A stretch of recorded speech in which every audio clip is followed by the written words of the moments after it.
It's like, you're like, Hey, good job, guys. like the best I've heard all day. Of course, the first two guys canceled, but whatever. Yeah. So this is definitely the jobs data, the inflation data, Right. all of that sort of stuff. The probability of rates, all of that has changed drastically in the last 45 days. Right. Everything that Jerome Powell says he's been looking for It's there. is finally showing Well, up. see what happened in last week where he said, "I don't think we're there yet." I'm telling you, don't I just. read that. I was like, "Farts." Yeah. Didn't cuss. I was like, That's good. "Gummit." You're going on. Yeah. Well, hey, I've been off the rails for a couple of weeks, man. My mouth's starting. But anyway, that scared me a little bit. So it changed. I'm ready to hear about it. Yeah. All right. Ready? Hello, Austin, Texas. You're listening to the Home Team with Troy and Wyatt, where we bring sports and money together for your education and entertainment. If you have any questions about anything we say today, please reach out to me at loansfromtroy.com or give me a call at 855-299-HOME. That's 855-299-HOME. That's 855-299-HOME. Wait, what is it again? 855-299-HOME. Hey, and this segment is brought to you by Security National Mortgage, where we turn houses into homes by financing Your American dream. So, yes, I was reading on some stuff on some memory cues and things like that, and a rapid repetition okay. is good for memory Look at cues. You've been doing some homework. Yeah, it was a long drive. We might as well. Well, you're supposed to be looking Oh, at the road. well, I have the hands free now. I am totally just kidding everybody. Okay, good Lord. You made me nervous there a little bit.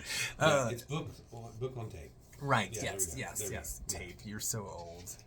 It's book digital. Whatever. Yeah, You know yeah. Now it's a podcast. That's what they call them. Okay, Yeah. fair enough. Yeah, you're doing one right now. Well, You should know what it is.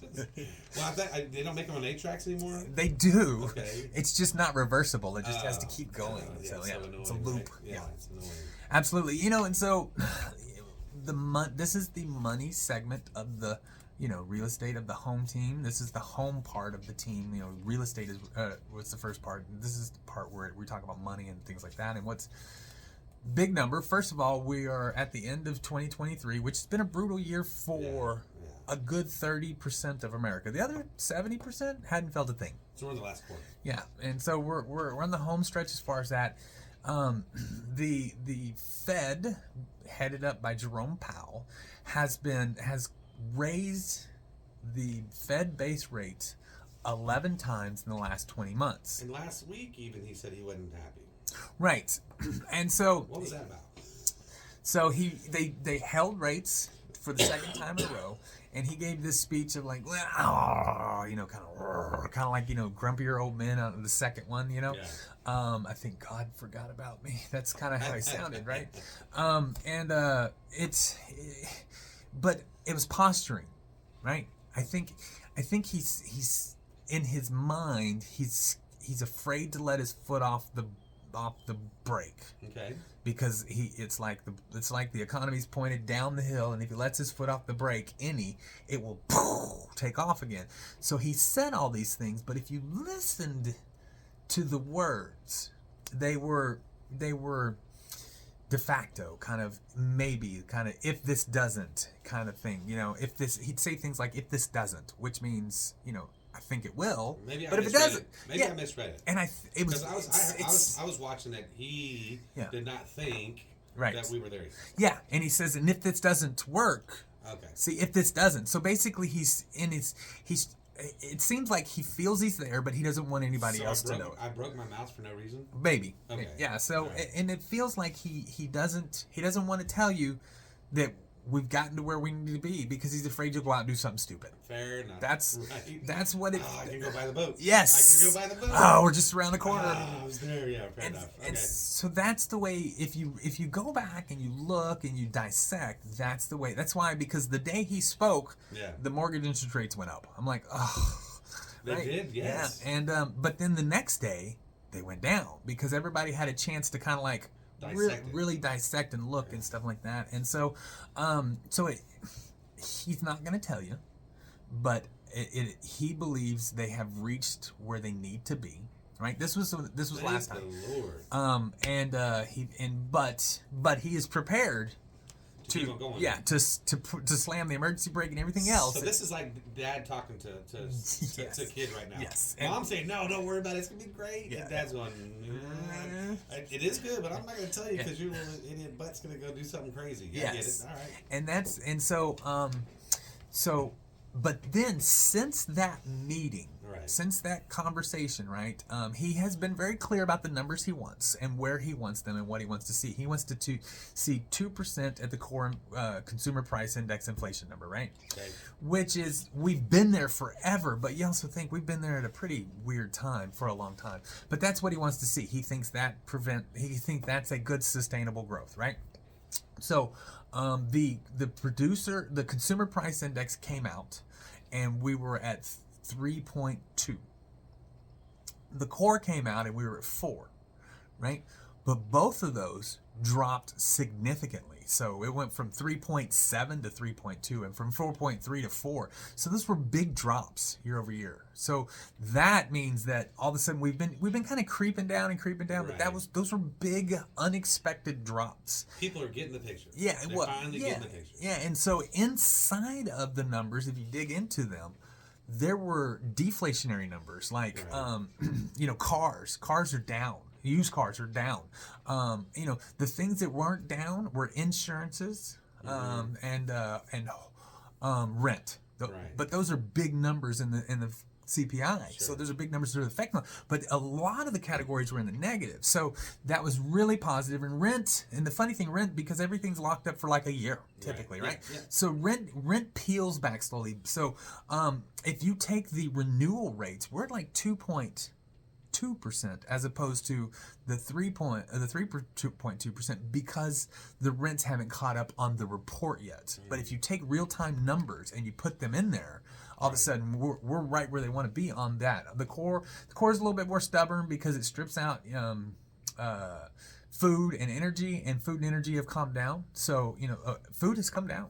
Not much, but it's come down year over year. We're not having the egg crisis anymore. Right. Yeah. We were 20% year over year a year ago. Now we're only like 1%. Which is nice. Or we're down 1%. So really, if you take it, Still up 19%. We're 19% since the pandemic. Yeah, Yes, right. but we're 1% less than last year. So food hasn't gone up. That was a big number. So there's so much good things as far as that job, first time jobless claims. We're at 230 as opposed to an expectation of 210.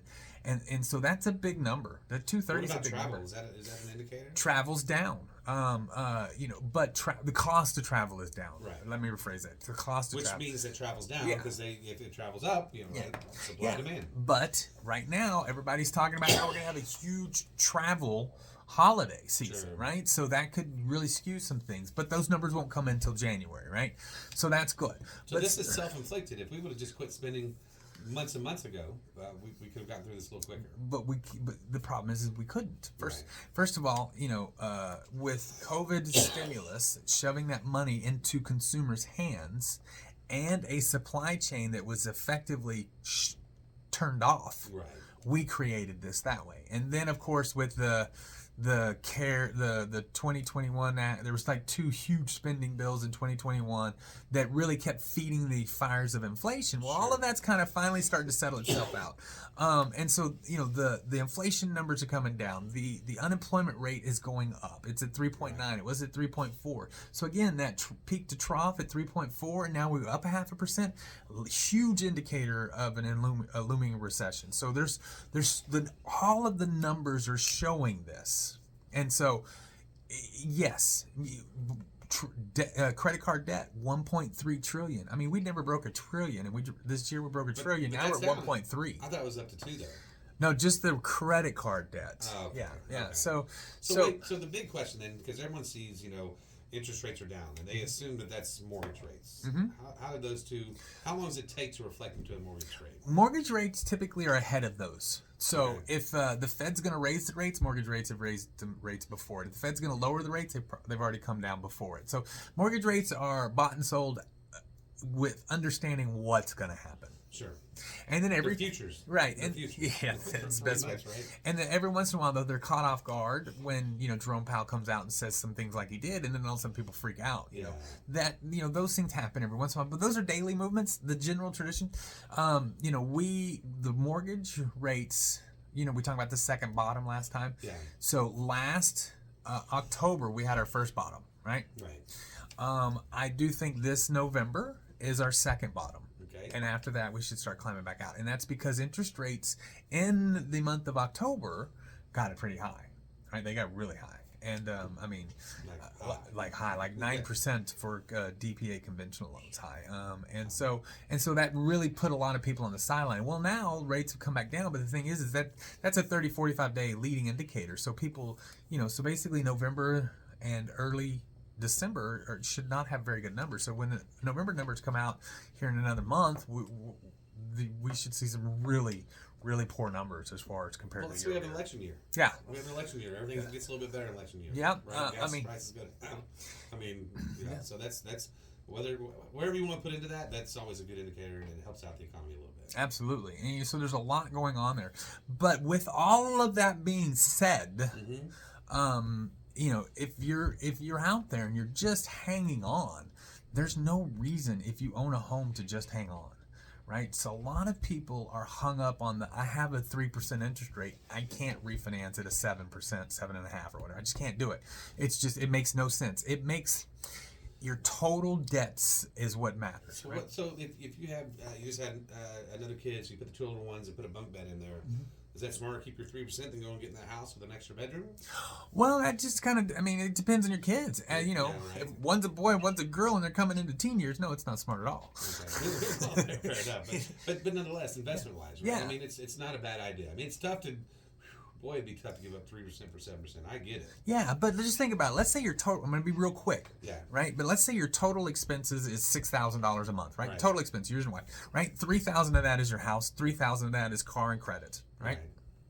Refinance your home, pay off all of your debt, and now your house payment goes from $3,000 to $4,800, $5,000. Right. But you're saving $1,000 a month. Sure. That's $1,000 that you can now live your life on, pay your food, things like that. But you could also, if you wanted to, even apply it to the home loan and pay it off faster. So it's the negative return of the rate itself is outweighed by the credit debt that you have. People need to call you to get more information. Absolutely. Hey, you've been listening to the Home Team with Troy and Wyatt. If you have any questions, which you should after what I just said, please reach out to me at loansfromtroy.com or give me a call at 855-299-HOME. That's 855-299-HOME. And as always, this segment is brought to you by Security National Mortgage, where we turn houses into homes by financing your American Dream. We'll see you in just a minute.